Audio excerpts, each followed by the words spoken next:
The cold came first, the way it always did, not from the sky but from the ground, seeping up through the permafrost and into the bones before the mind knew to register it as pain.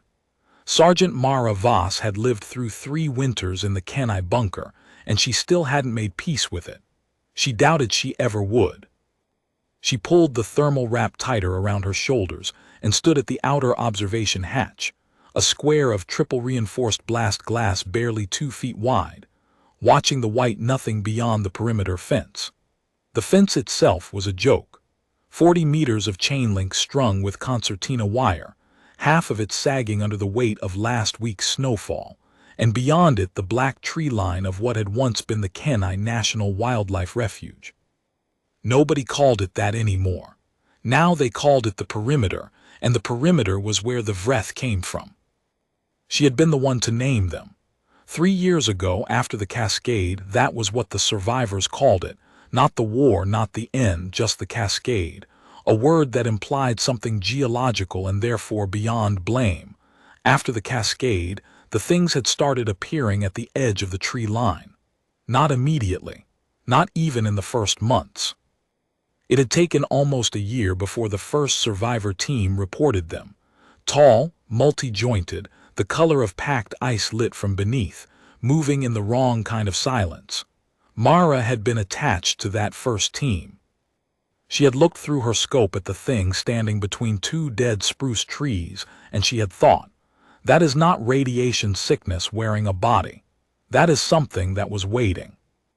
The name had come from a sound one of her privates made when he saw his first one up close, a breathy, terrified exhalation, *Vreth. And it had stuck the way bad names always do. The bunker held 112 people. 43 of them were of fighting age and condition. 11 of those were what Mara would call reliable in a firefight.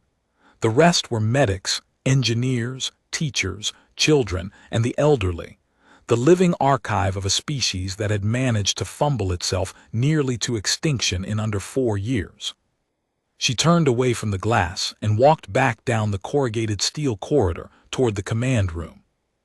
Commander Aldrich Solon was behind his desk when she entered, which meant he was angry about something.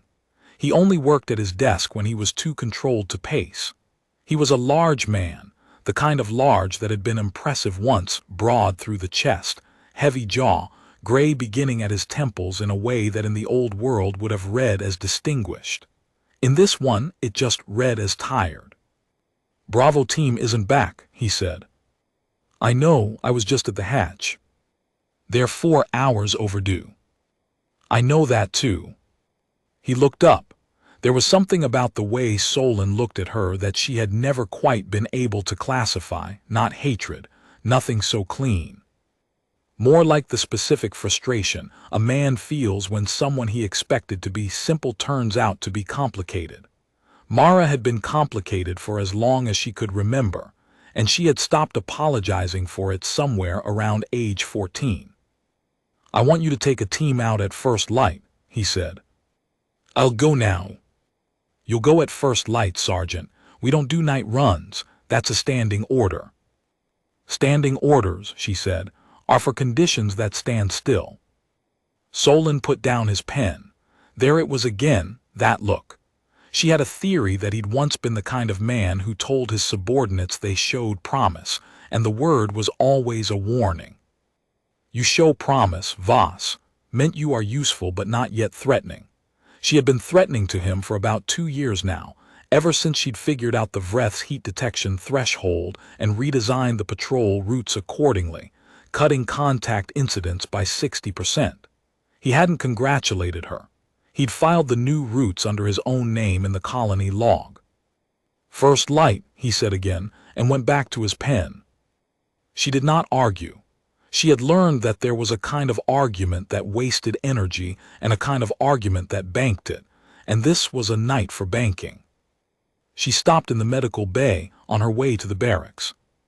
Dr. Yuna Hashi was awake. Yuna was always awake. Mara sometimes wondered if the woman slept at all or simply ran on caffeine and controlled fury, checking inventory by the amber glow of a chem light. 4 hours, Mara said. I heard. Yuna didn't look up from her clipboard. I'm preparing trauma beds just in case.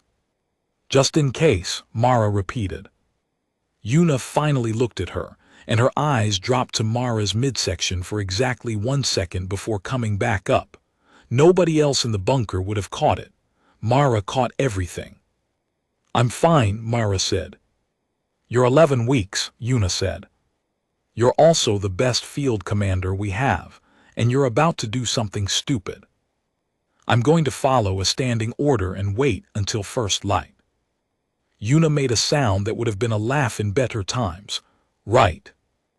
Mara crossed to the far wall, pulled a clean pressure bandage from the shelf, and set it on Yuna's counter without being asked. The doctor needed them for the trauma kits and was too proud to requisition more from Solin's limited stores. It was a small thing. Mara was full of small things like that, small acts of stubborn care that she'd never once called generosity because it would have embarrassed her to do so. Don't push too hard, Yuna said to her back. Not yet. Mara left without answering. She had not told anyone.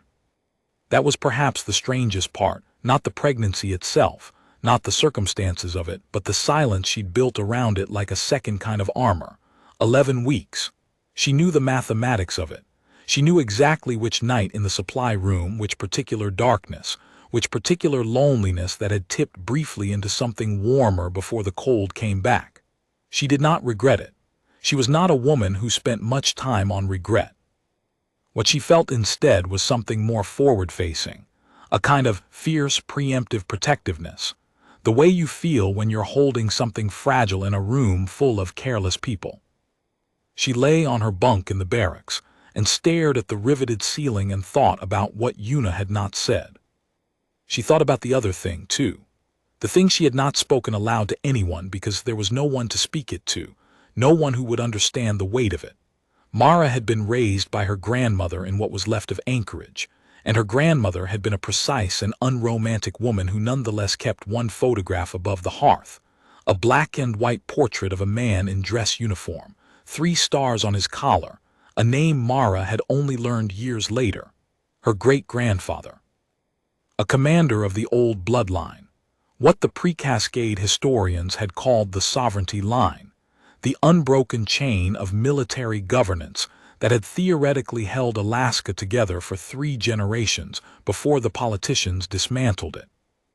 Mara had dismissed this as family mythology for most of her life, grandmother stories, ancestry as consolation prize. She wasn't sure she could dismiss it anymore. Because 11 weeks ago, the night in the supply room, the other person present had been a man named Casimir, and Casimir had shown her something before he died. She closed her eyes. First light came in 3 hours, and she intended to spend all of them awake. The Vreth had been building. That was the word Mara used in her private field notes, building, because she had watched them long enough now to understand that what they were doing was not random. They were not animals responding to stimuli. They were not even predators following prey. They were engineers of a kind, and they were engineering something she could not yet see the shape of. She had first noticed it 8 months ago, the way they cleared sections of the tree line without leaving debris. The way they moved supplies, she called them that for lack of a better word, objects, materials, things they carried in the flat, multi-fingered appendages that passed for hands, in organized lines from one bearing point to another. The way they stopped at the perimeter fence not to breach it but to observe, to measure. They were building something, and the colony was the reference point they were building around. She had brought this to Solon. He had written it up as a patrol report with her name removed from the analysis section. She had 11 soldiers, 3 sleds, and 4 hours until first light. She took the 11 soldiers, left the sleds, and went out the maintenance hatch on the colony's eastern face at 0300. The cold hit like a physical force. -31 and dropping, the thermometer above the hatch read, and Mara made a note of it for no other reason than that her grandmother had taught her to always note the temperature because a woman who knows her environment is a woman who survives it. She pulled her balaclava down, checked the seal on her goggles, and signaled forward. Private Lena Morrow was on her left, which was where Mara wanted her. Morrow had the best eyes in the unit, a rare combination of natural acuity and the particular patience of someone who had grown up hunting in poor light. On her right was Corporal Diaz, who was large and loud in daylight and became something else entirely in the dark, something quiet and economical and difficult to kill. They moved in the patrol pattern Mara had designed herself, offset intervals, staggered sightlines, the kind of formation that looked chaotic to an outside observer but was in fact a tightly interlocking machine. No light.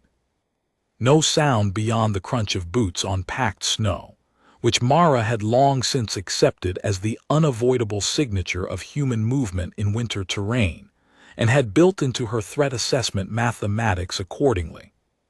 They found Bravo teams sled 300 meters from the tree line. The sled was on its side. The thermal blankets were still strapped to the cargo rack, which meant the team had not had time to deploy them, which meant contact had been fast and without warning, which meant the Vreth were adapting to the patrol patterns again. Mara crouched by the sled and put her hand in the snow beside it. The cold came through her glove immediately, that specific deep cold that meant undisturbed. Whatever had happened here had happened hours ago. 4 sets of boot prints leading nor-northeast, Morrow said at her shoulder, barely a breath. 1 set of drag marks. 1 wounded, Diaz said. Or 1 dead who was carried, Mara said. She followed the drag marks with her eye. They led toward the tree line and then strangely curved east rather than going in. They're alive. The Vreth don't drag the dead. She had learned this the hard way. She did not explain how. They tracked northeast for 40 minutes, moving faster than was safe and slower than Mara wanted, until Morrow put up a fist and they all stopped breathing at once. There were 4 survivors from Bravo team huddled in the hollow of a fallen spruce, wrapped in emergency foil and barely conscious from cold exposure. Private Care had a compound fracture in his right forearm, the drag mark, and was blue around the lips. The others were functional. All 4 of them had the specific look of people who had just been very close to dying and were still in the process of understanding that they hadn't. Contact, Mara asked the team leader, a corporal named Sato. 4 of them came out of the ground, Sato said. His voice was the voice of a man still hearing something. Not from the trees, from the asterisk ground asterisk. There was a sound first, low, more vibration than sound, and then the snow just opened up and they were there. One of them picked up Care like he weighed nothing and then put him down when we opened fire. Mara filed this. She had suspected underground tunneling for 6 months. Now she had confirmation. Why'd they retreat? Diaz asked. They didn't, Sato said. They just stopped, stood there like they were waiting for something, and then they went back down. Mara looked at the tree line. The false pre-dawn light was beginning to whiten the eastern sky, just barely, just enough to give the snow a faint blue cast that turned it beautiful in an entirely hostile way. Let's move, she said. She brought Bravo team back through the maintenance hatch at 0540. Yuna was waiting with the trauma beds. Solon was not present because Solon did not do 0540. She found him at 700 hours, just as the bunker's generator-fed lighting cycled to day phase, and the children started moving through the corridors toward the classroom. They're tunneling, she said, without preamble in the doorway of his office. Underground access, multiple points along the northern face. They've been doing it for months. The patrols on the northern circuit need to be redrawn immediately, and we need to deploy the acoustic sensors we've been stockpiling since January.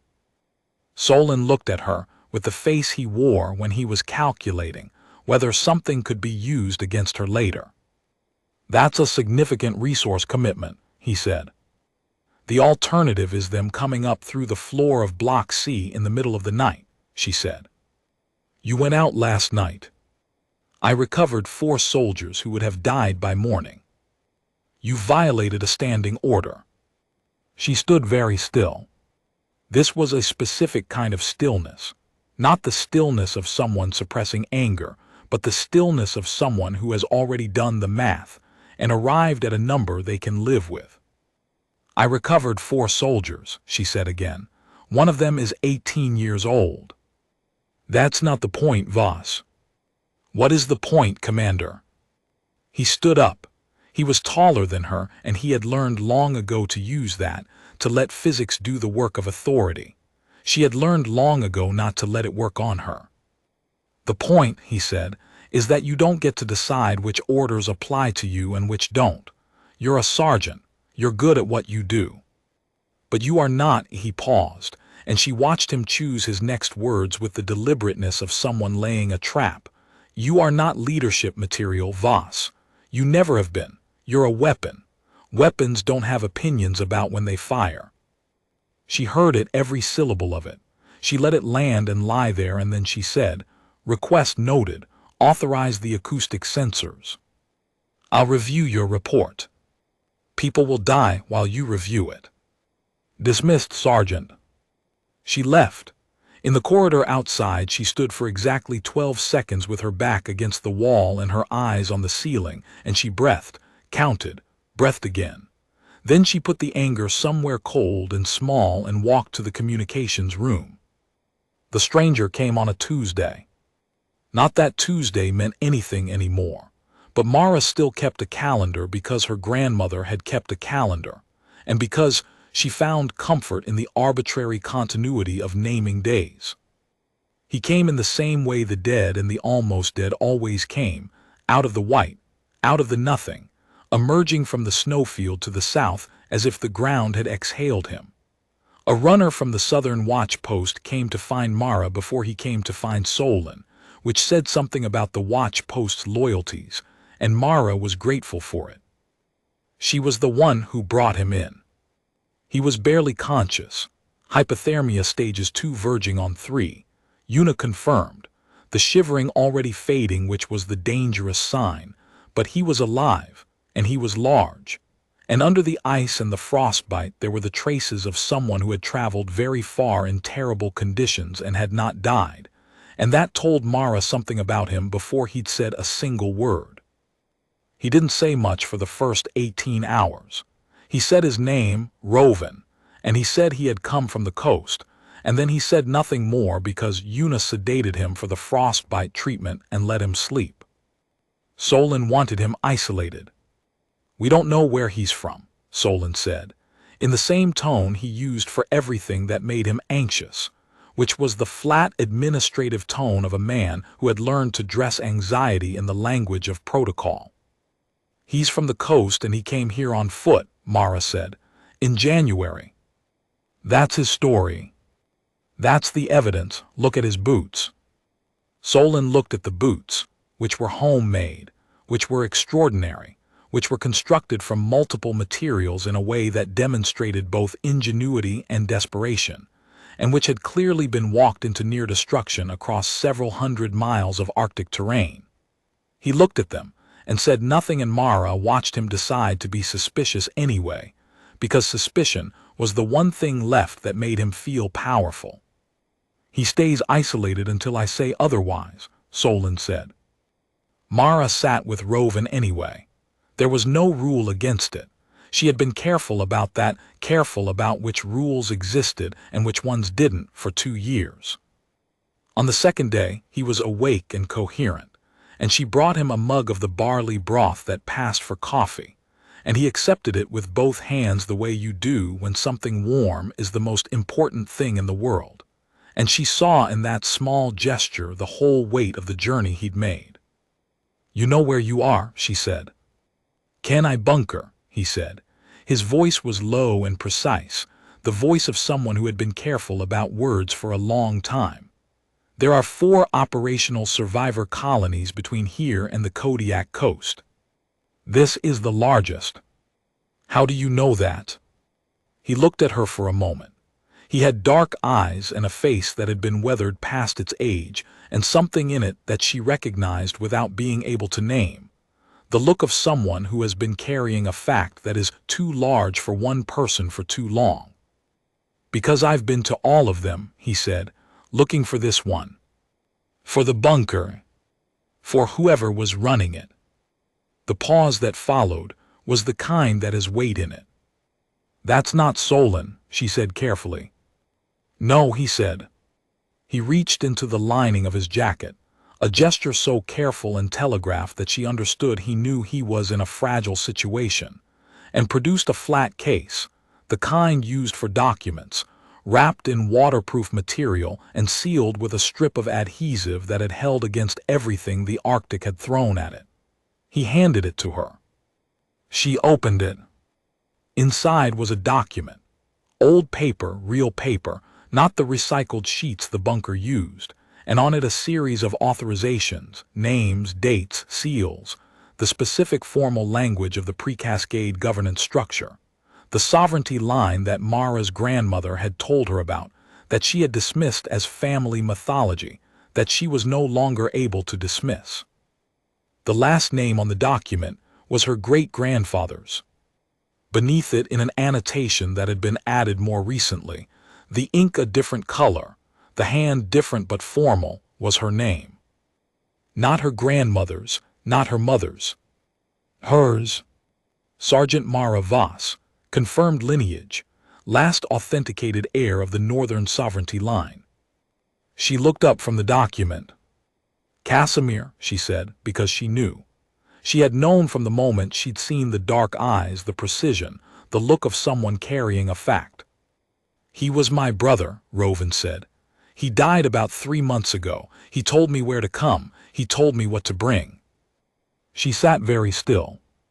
3 months ago, which meant roughly 11 weeks ago, which meant the supply room, which meant the night she had stopped dismissing her grandmother's stories. "He didn't tell you everything," she said. "No," Rovan said. "He died before he could." She looked at the document in her hands, and at her own name written in someone else's hand, and at the cold mug of barley broth, and at the riveted ceiling of the isolation room, and she thought about Solon and his standing orders and his weapons don't have opinions, and she thought about 112 people in a bunker with the Vreth tunneling under them. "Then I'll tell you the rest," she said. It took 4 days for Solon to find out she'd been talking to Rovan.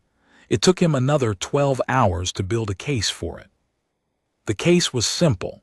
She had disobeyed isolation protocols and was therefore subject to disciplinary review, which in practice meant desk duty and removal from patrol command, which in practice meant the acoustic sensors would never get deployed, which in practice meant people would die.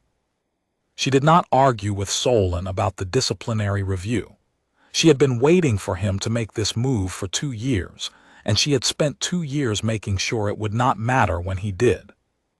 "I'll attend the review," she told him in his doorway, with Rovan standing behind her, and the document from the case held loosely at her side. "I'd also like you to read something first." "This isn't a time for reading, Voss." "I agree, so I'll summarize." She placed the document on his desk.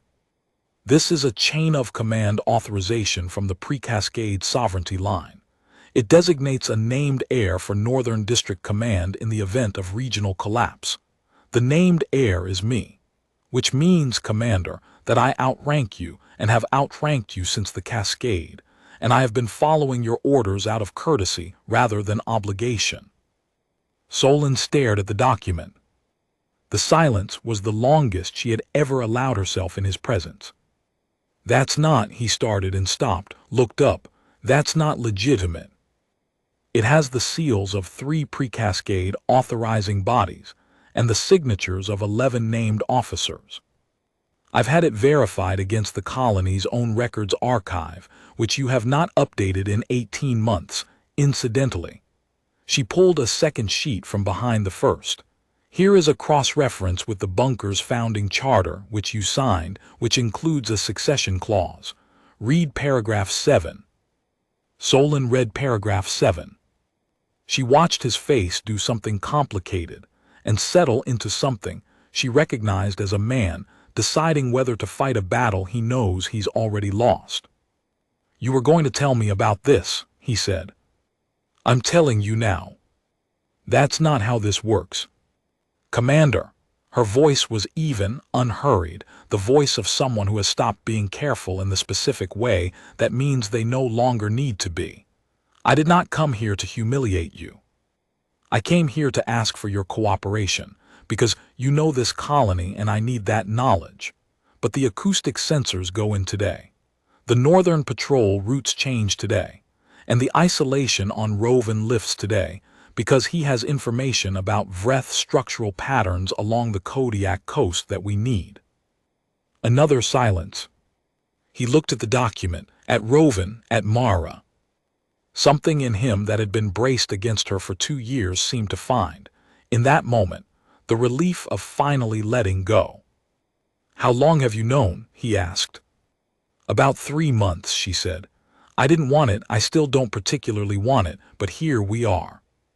He nodded once slowly, the nod of a man entering a new chapter. The sensors, he said. Today. All right. She told Yuna that night. Just Yuna in the medical bay, because Yuna already knew the first part and deserved to know the second. Sovereignty Heir, Yuna said flatly, then, of course you are. It's not. Don't tell me it's not what it sounds like. It is exactly what it sounds like. Yuna set down her clipboard. You realize what this means for the child. I know what it means. The last authenticated bloodline, the only succession document that covers the Northern District. Yuna paused. Mara, this isn't just a baby. It is actually, Mara said, and her voice was very quiet and very certain. That's exactly what it is. Before it's anything else, it's a baby, mine. Yuna looked at her for a long moment. Casimir. Casimir is gone. His brother is here and knows the truth. The colony will know in the morning. She rubbed her eyes. She was tired in a specific way that she recognized as the tiredness of someone who has been waiting for the weight to shift and has finally felt it shift. I want the acoustic sensors deployed before dawn. After that, I need 4 hours of sleep. Can you give me something that won't cross the placental barrier?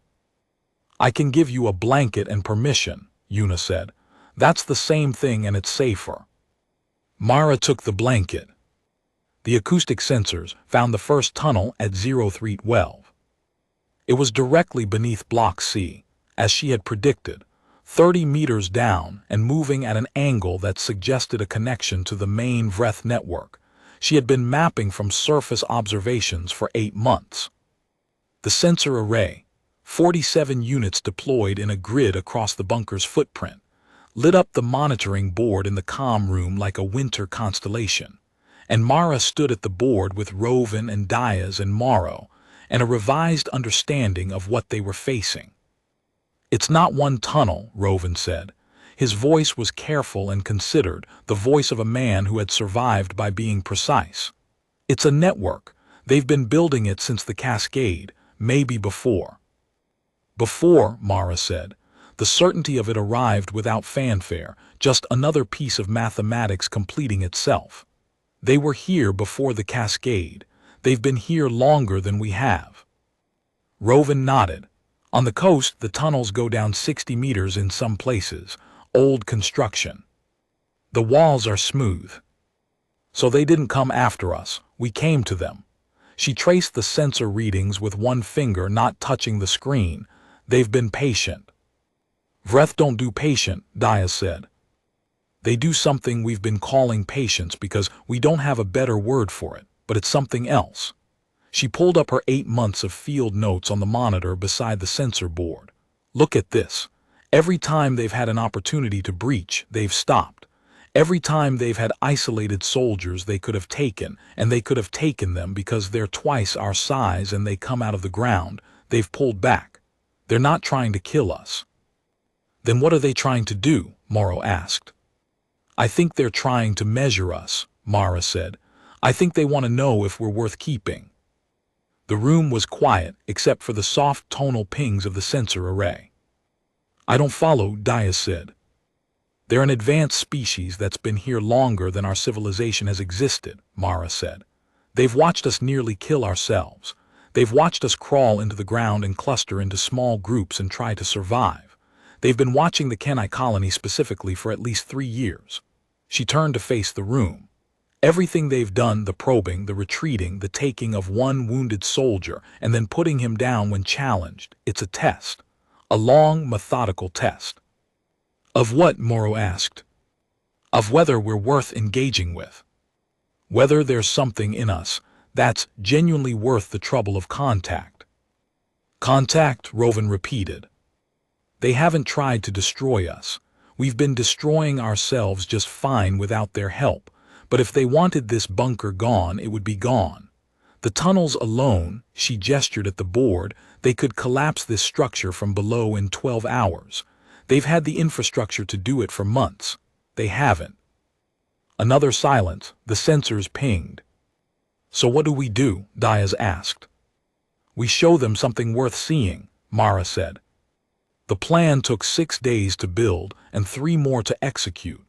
And it was the kind of plan that looked insane at the outline stage and only made sense in retrospect, which Mara had accepted as a characteristic feature of the ones that worked.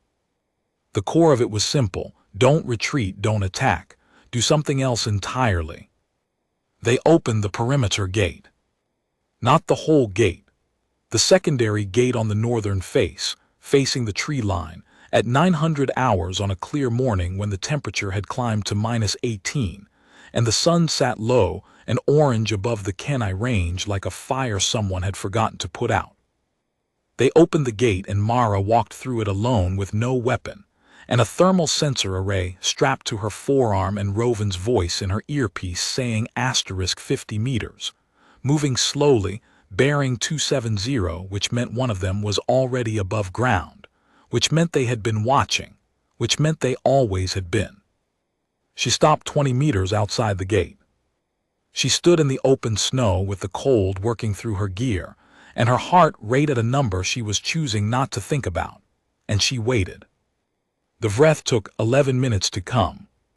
It came from between 2 dead spruce trees, exactly where she had first seen one through her scope 3 years ago, and it was tall and pale and jointed wrong. And it moved in the silence that was not absence of sound but something denser than that. A silence that had mass and intention, the silence of something that had been waiting long enough to be completely unhurried. It stopped 8 meters away. Mara looked at it. She did not raise her hands in the universal gesture of peace that every training protocol suggested, because the Vreth did not have hands the way humans had hands, and universal was a word that meant exactly nothing in this moment. Instead, she did something she had been planning for 6 days and had never quite committed to until this second. She reached into the pocket of her thermal jacket and took out a piece of paper and unfolded it. It was a map. Not a tactical map, not the patrol routes or the bunker's footprint. It was a rendering. Mara had drawn it herself over 3 nights in the careful hand of someone who had drawn maps since childhood for the pleasure of making order visible of the Vreth tunnel network. As best she could reconstruct it from 8 months of surface observation and 6 days of acoustic sensor data. Their network, their construction, the thing they had built and no human had acknowledged existed until now. She held it up. The Vreth was still for a long time. Then it made the sound, the low, subvocal vibration that Sato had described, the sound that came before the tunnels opened, and 2 more of them emerged from the snow to her left and right, much closer than she'd calculated, close enough that she could see the flat, multifaceted surfaces of what passed for their eyes and the delicate motion of the secondary appendages along their ribcage, which she now understood were sensory rather than structural. She did not step back. The one in front of her extended one of its primary appendages, flat, long-fingered, pale as old ice, toward the map. She held it steady. It did not take the map. Instead it produced something, a flat object, smooth, the color of deep water, roughly the dimensions of a large book, and it extended this toward her. She took it. It was warm. She had not expected it to be warm. The warmth was startling in the same way that a person's face going human in the middle of a fight is startling, a reminder that there is something behind the mechanics. She turned it over. On the surface were markings, not writing in any human sense but a spatial language, something topographical and relational, and in it she could see the shape of the Kenai bunker from below, rendered with a precision that confirmed what she already knew. They had been watching, and they had been recording, and they had chosen to show her this now. They knew about the colony. They had always known. They had been waiting for the colony to know about them. The one in front of her made the low vibration again, different in register this time, and then it withdrew, not retreating, not fleeing, just withdrawing with the specific deliberateness of something that has made its point and does not need to repeat it. Myra stood in the snow alone for a long time after they had gone. Then she walked back through the gate, and Diaz closed it behind her, and Rovan took his hand off the weapon at his hip that she had told him not to use, and Morrow was very quiet in the way she got when she was processing something too large to speak yet. "Well," Diaz said. "Contact," Mara said. "What happens next?" She looked at the object in her hands. The warmth was still there, faint but real, like a hand held briefly by someone who didn't know your language but had tried anyway. "We figure out what they're saying," she said, "and then we say something back." The weeks that followed were the strangest of Mara's life, which was a high bar given everything the preceding 3 years had contained. She worked with Rovan, who turned out to have a specific and precise mind for pattern recognition that complemented the way she thought in a way that felt both fortunate and earned. He had spent 3 years on the Kodiak coast watching the Vreth from a different angle, and the two perspectives together began to resolve into something like understanding. The object they had given her was a record, not a message, not a warning, a record. Spatial data arranged in layers, the outermost being the present topology of the region, the innermost being something older, much older, that they were only beginning to parse. Images of the terrain before the cascade, before cities, before roads, an unbroken record of presence in this landscape that went back further than their oldest data could confirm.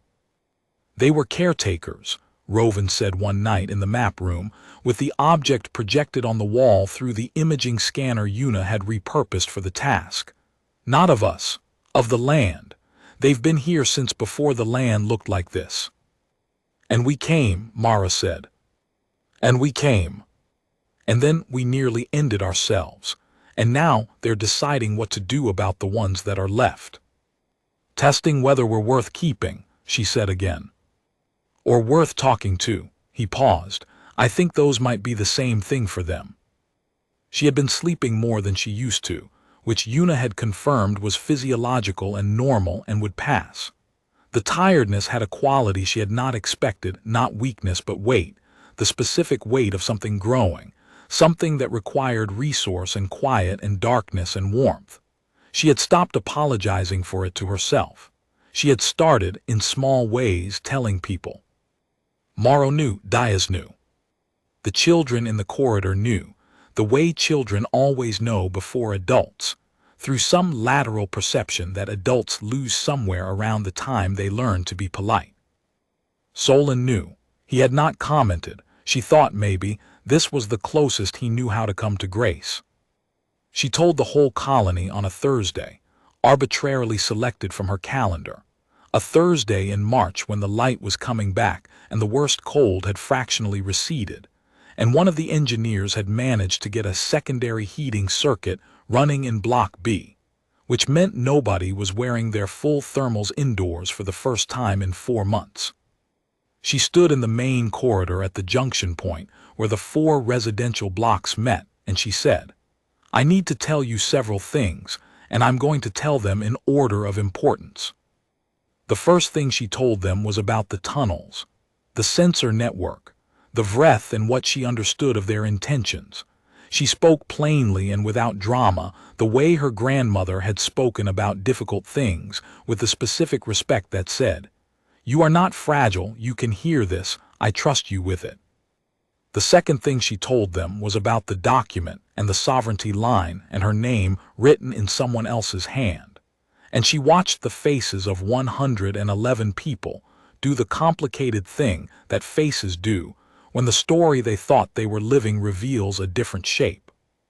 The third thing she told them was small and large at the same time, the way small things always are when they carry the future in them.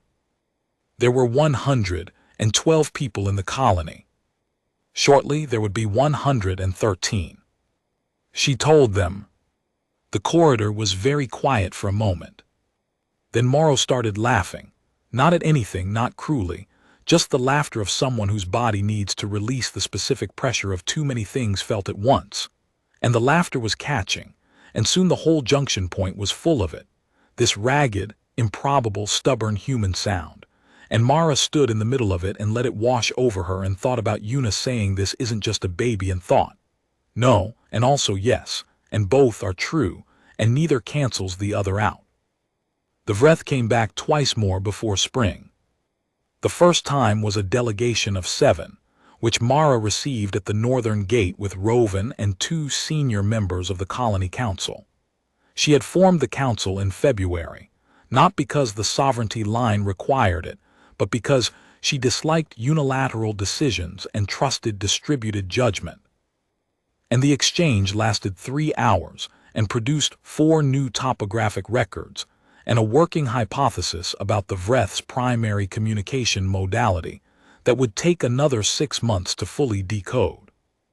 The second time was a single Vreth, alone at dawn, who came to the gate and waited without signal or gesture until Mara came out, and then offered something that she recognized only later, when Rovan confirmed it from the Kodiak Coast accounts, an introduction.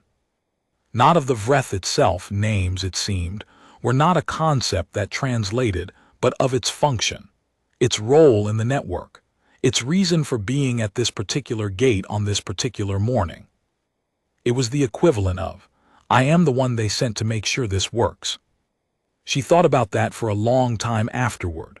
I am the one they sent to make sure this works. There was something in it, some stubborn, functional, unromantic commitment to the task that she recognized in herself, and she held that recognition carefully, the way you hold something that surprises you with how well it fits. The baby was born on a morning in late April when the snow was finally retreating from the lower slopes, and the light had returned to the long Arctic generosity of early summer, all that horizontal gold that turned the snow to something almost warm. Mara had refused to stop working until 48 hours before. This had not surprised anyone. Una was there.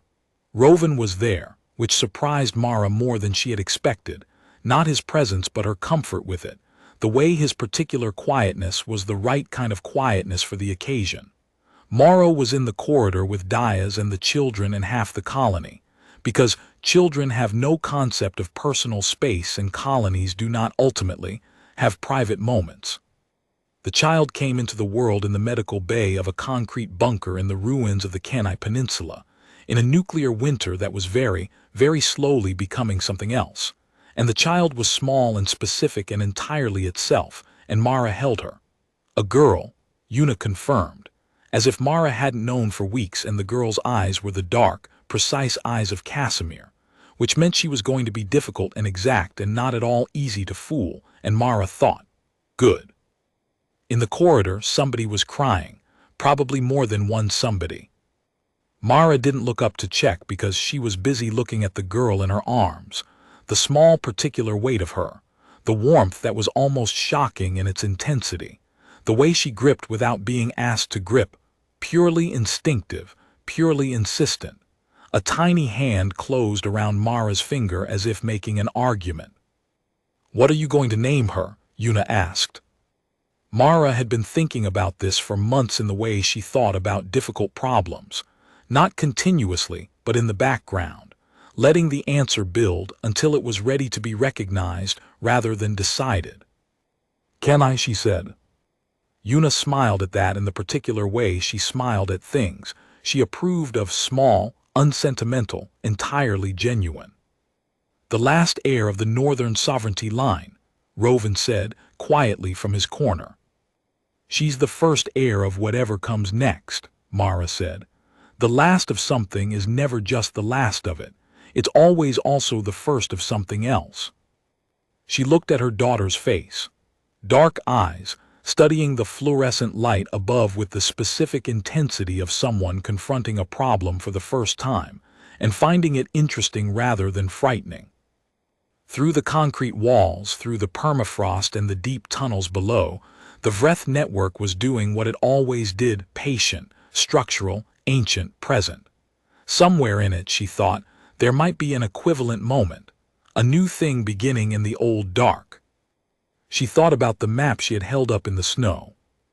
The map of their tunnels that she had drawn without asking, without permission, simply because she had been paying attention. And the object they had handed back, warm in the cold, with its record of everything they had witnessed and not yet said. She thought about the test that was not quite a test, the observation that was not quite surveillance, the long waiting that was not quite patience. She thought about what it means for two species to look at each other across a perimeter fence and decide, each on their own terms, through their own calculations, that the other one is worth the complication. It was not peace, not yet. It was something earlier and more fragile than peace, the raw material of it, the stage before anyone has agreed on what to call it. But Mara had always worked best with raw material. Outside, the ice was retreating. Below the ice, far down in the dark warm earth, something was moving with purpose and patience, and the long logic of a species that had watched a world burn once already and had made certain calculations about what it intended to do differently this time. In the medical bay of Kenai Bunker, a child who did not yet have a word for any of it gripped a finger and pulled toward the light. That was enough, for now it was enough.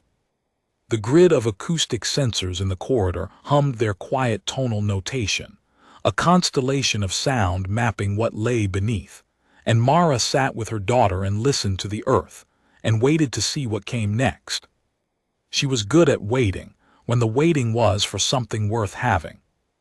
She always had been. The decoding took longer than anything else. Longer than the tunnel mapping, longer than the council formation, longer than the slow political re-architecture of a community that had spent 3 years organized around fear, and was now, gradually, painfully, organizing around something else. Mara worked on the Vreth object in the evenings, after Kenai was asleep in the repurposed storage crate Dias had lined with insulation, and the thermal blanket from Mara's bunk, which Mara no longer needed in the same way, because she had discovered that sleeping with an infant generates a remarkable amount of heat, and that this is one of those facts no one tells you in advance because there is no way to make it not sound sentimental. The object had layers. She had established this early, but only now, with the acoustic sensors calibrated and feeding continuously, and Rovan's coast-side observational data integrated, was she beginning to understand what the layers meant. The outermost was current. The present landscape, the present tunnel network, the present positions of known Vreth colonies in the Kenai region. 7 colonies, she now understood, not one distributed population. 7 distinct groups, each with its own architectural signature, each maintaining the others through the tunnel network the way organs maintain a body, not identical in function, differentiated. The Kenai Bunker sat at the intersection of 3 of those colonies' territorial ranges. This was not coincidence. She had stopped believing in coincidence sometime around the second Vreth meeting, which had taken place on a morning in early April when the ground was still hard, and the air was the specific quality of cold that smells of nothing, purely itself, and the 7 Vreth who came through the gate had brought with them something she had not anticipated. Another human. He was old, not elderly in the ordinary sense, but aged past his years in the way that long survival in hard conditions ages a person, stringy and careful, and still with very quick eyes, wearing a coat that had been repaired so many times it was more repair than original material. He spoke quietly when Mara spoke to him, in a voice accustomed to being precise with limited data. His name was Petter. He had been living adjacent to the Vreth network, not within it, not among them exactly, but in a zone of mutual acknowledgement, for over 2 years on the far side of the Kenai Range. He had been brought here, he said, not because the Vreth could speak to him directly, but because they had learned that the object they had given Mara was being studied, and they understood that a second human who had spent time in proximity to their territories would be useful to the interpretation. They learn, Petter said. Don't make the mistake of thinking they're patient in the way a rock is patient. They're patient in the way a scientist is patient. Every interaction is data. Every retreat is a controlled variable. You've been data, Mara said. For 2 years, yes. So have you, I imagine, for longer. He accepted the mug of barley broth without looking at it, the way people do when they've learned not to expect much and to take what's offered without editorializing. They sent me here because they want the interpretation to succeed. They have something to say, and they've concluded you're the one with the best chance of hearing it. Why me specifically? Petter looked at her for a moment. He had the look of someone doing a small, private arithmetic. They watched you walk out of the gate alone, he said, with a piece of paper, no weapon, pregnant. He paused. They found that interesting. I don't know their exact reasoning. I don't think exact reasoning translates between us. But whatever calculation they ran on that, it came out in your favor. Mara thought about this for a long time afterward. She had not thought of it as a choice, walking out there. She had thought of it as the correct tactical approach given the available information. No weapon because weapons were not the language she wanted to start with. Alone because a delegation implied threat. The map because showing them that she had seen their work was the most direct form of respect she could offer. It had been a decision arrived at by logic, not by courage, and she had spent her whole life not being able to explain to people that those two things were not always separate. The Vreth had apparently understood that. Or they had understood something about it that was close enough to understanding for the purpose at hand. She spent a week working with Petter on the inner layer of the object. Rovan brought his coast-side notes and Una brought a precision she had not expected from a medic, until she remembered that medicine is essentially pattern recognition under pressure, and the four of them built a working lexicon, not of language, nothing that verbal but of spatial relationship. The Vreth communicated in topography. Their records were maps, their arguments were terrain, their history was landscape. To read the object was to read a geography that was also a testament. We were here, we watched this change, we recorded it, we have kept it. The innermost layer, when they finally reached it, was the oldest. It was a record of the Kenai Peninsula before the first humans arrived on the continent, before the ice bridge, before any of it. The land rendered in the Vreth spatial language with the same precise care as the current topology, the same detail, the same, she could not call it affection. She did not know if they experienced affection, but there was something in the depth of the record, the completeness of it, that implied investment, care, long attention. This is ours, the record said, not in ownership but in relationship. We have watched over this since before your kind existed. We are still watching. And at the very center, the innermost point of the innermost layer, something she had not expected. A record of the cascade.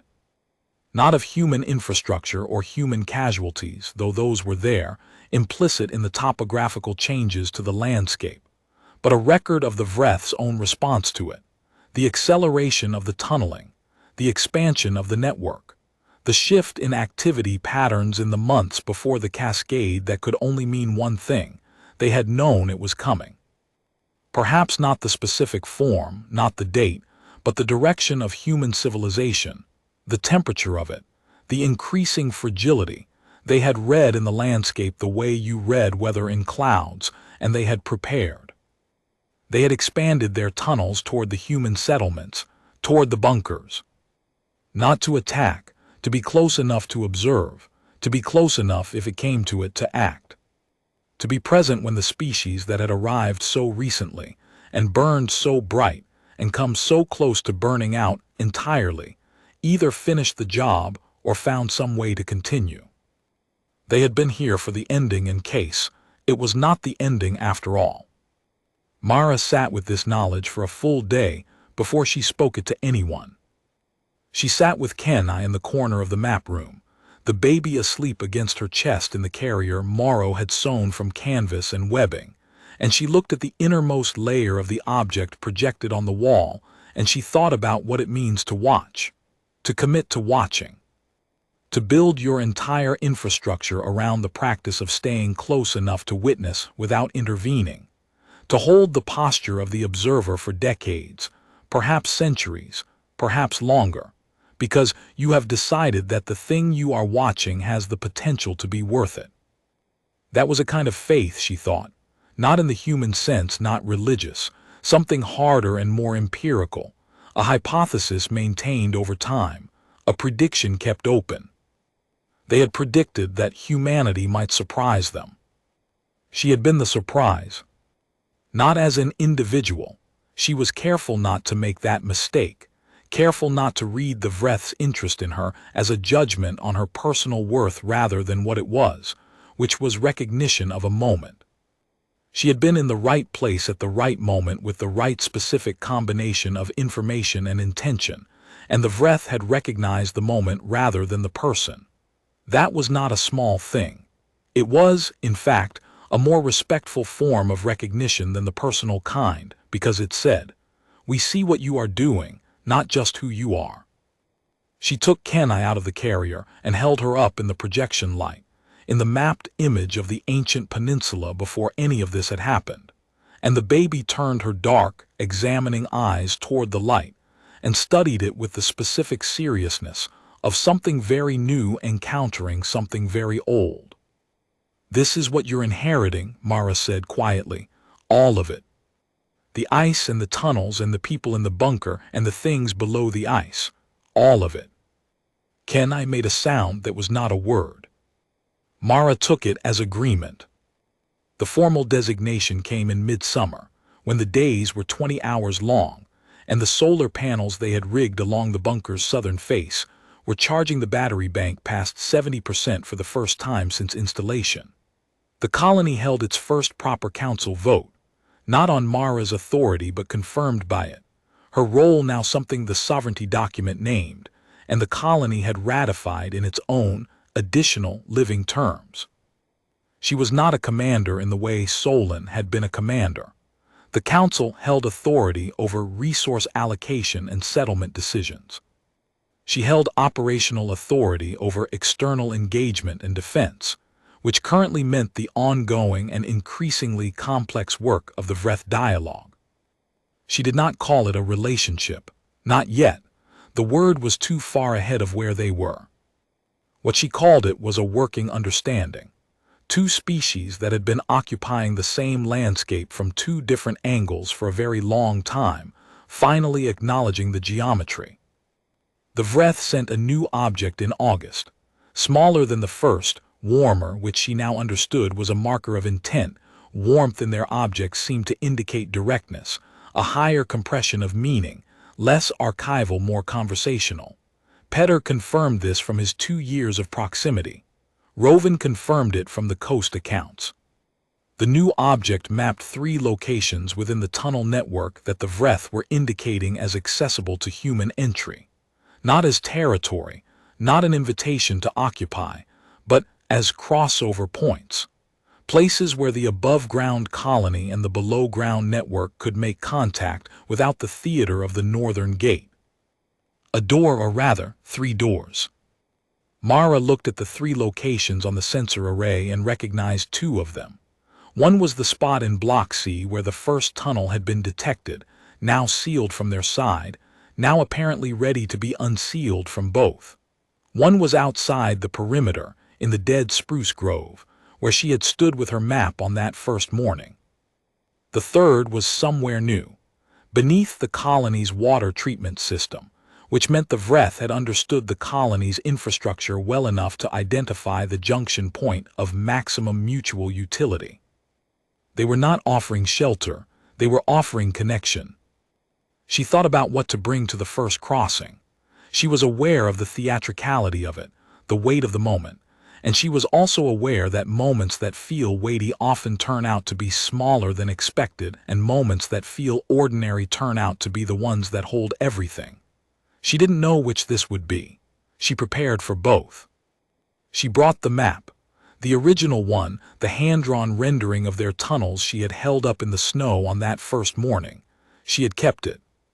She brought Roven, because he had earned the right to be there, and because his presence acknowledged the part his brother had played in all of this, the long chain of events that had begun with a document and ended here, or rather did not end here at all.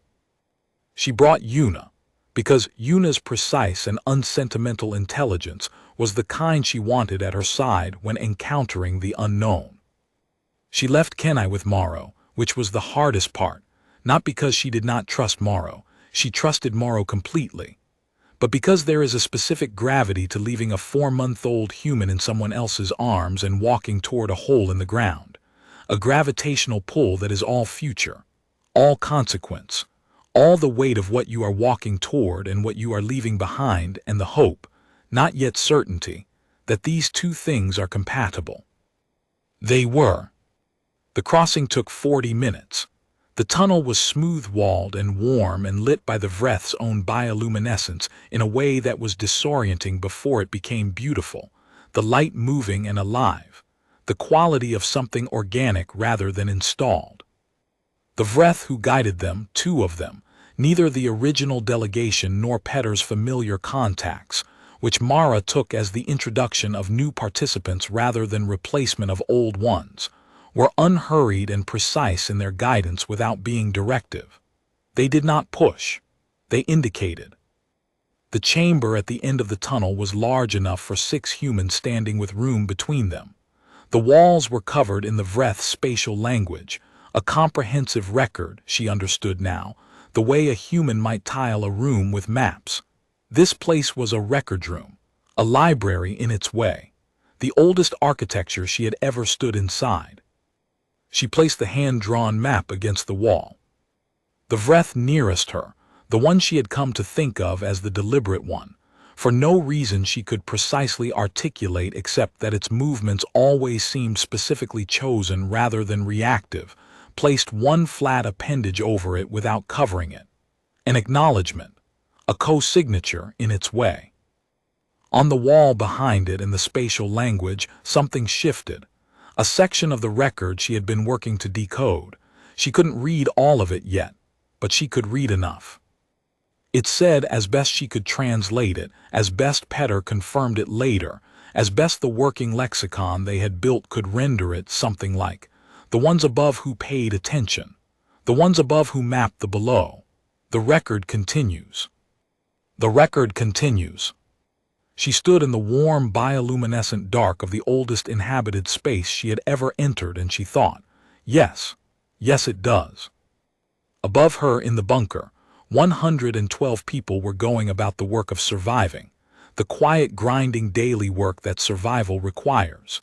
The inventory counts, and the meal rotations, and the children's lessons, and the generator maintenance, and the grief that never entirely goes away, and the small, persistent, impossible determination to be here tomorrow, that is the only real definition of hope she has ever found credible.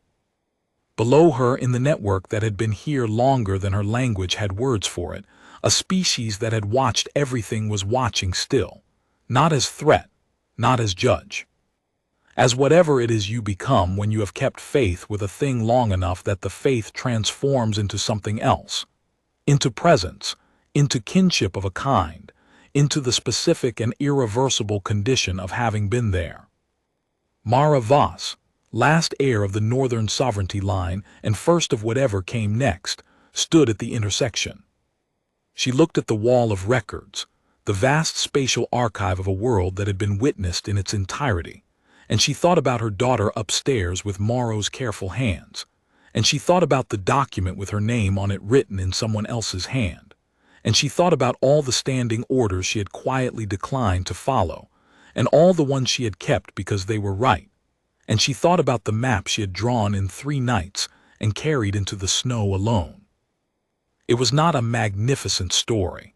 It was not the story anyone would have written. It had no clear villain and no clean triumph and no moment when everything was resolved. It had instead this: a person who paid attention in a world that had mostly stopped, long enough and well enough to see something nobody else had looked at directly.